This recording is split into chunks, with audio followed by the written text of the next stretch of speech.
But with that in mind, I would like to share with you now the third story from my solo performance show, and it is entitled, My Beautiful Octogenarians.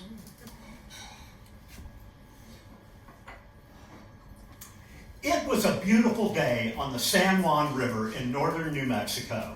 I was sitting outside of our shop waiting for the arrival of my clients. I had been there at 7:15 in the morning in anticipation of their arrival at 7:30. It was now 8:30. I am a strong believer in the wisdom of the Reverend McLean from the book A River Runs Through It when he said there are three things in life for which you should never be late: church, work, and fishing. Or in my case on that Saturday morning, all three. I had decided that I was going to wait no longer than 5 minutes, and if they didn't show up, I was either going to go home or go fishing myself. At about that moment, a nondescript Cadillac blows into the dirt parking lot, roiling up a cloud of dust and dirt that hung in the air for minutes, and I noticed that in the passenger seat was a beautiful, dignified, very proper-looking, beautiful older woman.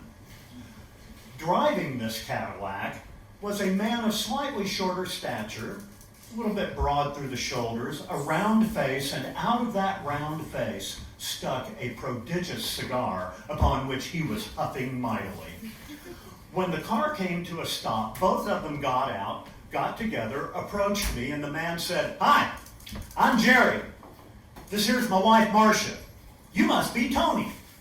And he was right.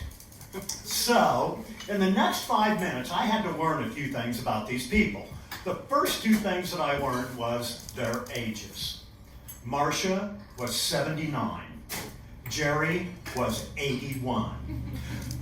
Jerry and Marsha had met when he was doing his internship at the end of World War II to become a physician, and she was a nurse.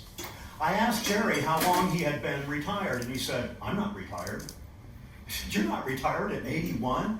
He said, "Tony, I have patients who have never seen another doctor in their entire lives. And if I retire, I'm afraid that they won't see another doctor, so I just keep my license and they can call me whenever they want." You know, I was kind of angry at him for being an hour late, but that turned the tide with me pretty well right there for him and Marsha. I went on to learn that they had 3 children. The eldest was a very successful businesswoman. The middle was an eminent women's cancer specialist. And the young man, who was their youngest, had followed in his father's footsteps and become a general practitioner and family doctor. I learned that they traveled throughout the world fly fishing whenever they could, and that Marsha, once she had caught a few fish, would want to probably go to the shore and read her library book for a while, and Jerry would have to be pried out of the water. I get them down to the river, and I had asked them beforehand, "Is there anything that I should know, because of your ages, that perhaps you might not be able to do?" Jerry just went, "We can do anything you can do, just maybe not quite as fast." And I found that to be absolutely correct. When I got them down to the river, I was really surprised because it was a very busy Saturday morning